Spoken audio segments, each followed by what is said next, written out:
ABP Ganga, खबर आपकी, जुबान आपकी। वाराणसी में गरीबों का अस्पताल बिड़ला इन दिनों विवादों में है। ट्रस्ट के द्वारा संचालित अस्पताल को निजी कंपनी को दिया जा रहा है, जिस पर अब हंगामा बरपा है। लगभग 20 साल के लिए 2 लाख रुपए महीने पर अस्पताल ट्रस्ट के सचिव दीनानाथ झुनझुनवाला ने निजी कंपनी को दिया है। अब नगर निगम मामले की जांच कर रहा है।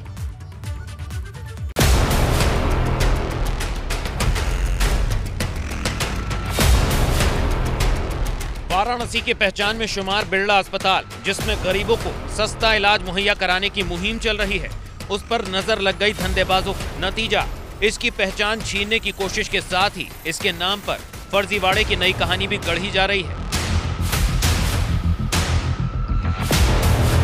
राजा बलदेव दास बिड़ला की कोशिशों से जन्म लिए अस्पताल में सुविधाएं कभी मरीजों का मुद्दा नहीं रही, क्योंकि अस्पताल ने कभी किसी मरीज से इतने पैसे ही नहीं लिए कि अस्पताल में सुविधाओं को मुद्दा बनाकर मरीज हंगामा कर सके। वैसे इस अस्पताल के इतिहास में जाएं तो अस्पताल जिस जमीन पर बना है, उसके मालिक कभी गोकुल चंद्र खत्री हुआ करते थे। उन्होंने इस जमीन को नगर निगम को बच्चों के लिए पार्क बनवाने के लिए दे दिया। बाद में जमीन को लीज पर लेकर बिड़ला अस्पताल की नींव रख दी गई, जिसका फायदा सिर्फ काशी को ही नहीं बल्कि समूचे पूर्वांचल को मिलता रहा है। 1939 में यहाँ पे बिड़ला जी ने गोकुल चंद्र खत्री का ये ज़मीन था, जिसको नगर निगम को इसलिए दिया गया कि बिड़ला जी इस हॉस्पिटल को मतलब इस ज़मीन को लेकर के गरीबों के धर्मार्थ इसकी सेवा चिकित्सा के रूप में देंगे, और बिड़ला जी ने वो काम किया। उसके बाद से यह निरंतर चला आ रहा था। गरीबों की, क्षेत्र की जनता जो है, पूर्वांचल की जनता तक इसकी सेवा लेती रही है। फिलहाल इस अस्पताल का संचालन चैरिटी अस्पताल के तौर पर आर्य आयुर्वेदिक ट्रस्ट कर रहा है। ट्रस्ट में 12 मेंबर हैं, जिनमें से एक है दीनानाथ झुनझुनवाला, जो कि इसके सचिव भी हैं। अब जो जानकारी मिली है, उसके मुताबिक झुनझुनवाला ने एक प्राइवेट फर्म से करार कर लिया अस्पताल को चलाने के लिए 2 लाख रुपए महीने पर। मुद्दा यह है कि इसके लिए उन्होंने ट्रस्ट के बाकी सदस्यों की ना तो राय ली, ना ही उनके दस्तखत जरूरी समझे। अब इसे लेकर अस्पताल के दूसरे लोग भड़के हुए हैं।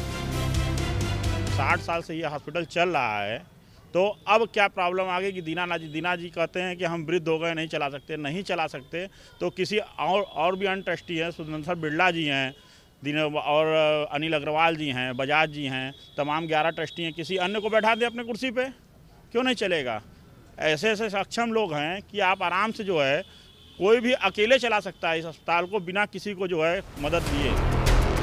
अस्पताल चलता रहे, सब यही चाहते हैं, और लोगों का एक ही मुद्दा है कि जब गरीबों के लिए इस अस्पताल को चलाने का फैसला हुआ है, तो फिर इसे ट्रस्ट निजी हाथों में क्यों सौंपना चाहते हैं? क्यों इसे प्राइवेट हाथों में सौंपकर गरीबों से इलाज का हक छीनना चाहते हैं?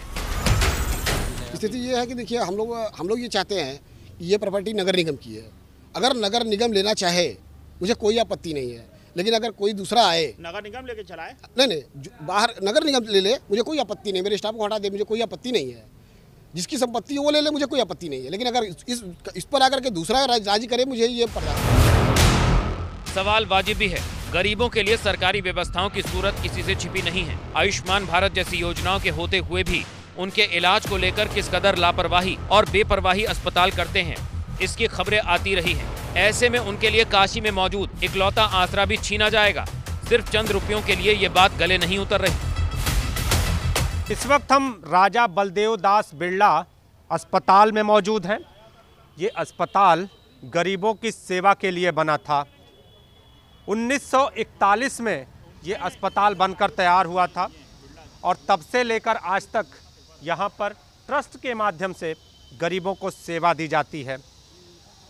इस वक्त इस अस्पताल को ट्रस्ट के, अगर बात करें तो सचिव ने निजी हाथों में दे दिया है। आपत्ति बहुत सारी है, और क्या आपत्ति है ये जानते हैं। क्या है आपत्ति? क्या है आपत्ति? ये है कि पहला चीज़ तो ये हॉस्पिटल जो है राजा बलदेव दास बिड़ला ने गोकुल चंद खत्री से लिया था। ये खत्री समाज की प्रॉपर्टी थी, और इसको फ्री ऑफ कास्ट गरीबों के लिए, इधर काफ़ी तादाद में लोग जो है गरीब लोग रहते हैं, हिंदू, मुसलमान, सिख, ईसाई सभी गरीब लोग रहते हैं। उनका फ्री का इलाज करने के लिए हुआ। उसमें समय समय पर जिसकी भी सरकार रहती थी वो अपने तरफ से मशीनें यहाँ समय समय पर लगवा देते थे। एम्बुलेंस आई थी, अभी मुरली मनोहर जोशी ने दिया था, काफ़ी मशीनें यहाँ के मंत्रियों ने दिया। अगर यहाँ पर इनसे सरकार ट्रस्ट जो बनाए हैं अगर इनसे नहीं चल, कौन है, किसने दिया, क्या नहीं? झुनझुन वाले कौन होते हैं इस जगह को अपने से देने वाले?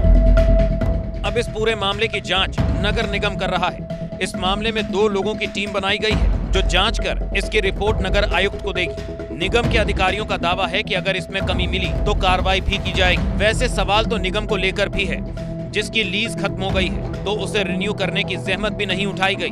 तो क्या निगम के लोगों ने जानबूझकर ऐसा किया? ये प्रकरण करीब 24 घंटा पहले संज्ञान में आया कि जो बिरला अस्पताल है इसकी लीज जो नगर निगम से ट्रस्टीज़ ने की थी वह न केवल एक्सपायर हो गई है बल्कि ट्रस्टीज़ द्वारा किसी प्राइवेट पार्टी को इसको आगे मैनेजमेंट के लिए दिया जा रहा है और प्रबंधन में इसमें नगर निगम का भी स्टेक है। तो ये सब प्रकरण जब संज्ञान में आया तो हालांकि किसी भी पक्ष से कोई लिखित हमारे पास इंफॉर्मेशन या शिकायत नहीं आई है, पर इसका सुमोटो कॉग्निजेंस लेते हुए एक 2 सदस्य समिति अपर नगर आयुक्त प्रथम के अंडर बनाई है जिसमें राजस्व विभाग के अधिकारी भी हैं। बहरहाल गरीबों के इस अस्पताल पर अमीरों का काला साया मंडरा रहा है, जिसकी जद में पूरा सिस्टम आएगा या सिर्फ अस्पताल, ये साफ होने में वक्त लगेगा। वाराणसी से नीतीश पांडे के साथ ब्यूरो रिपोर्ट, एबीपी गंगा।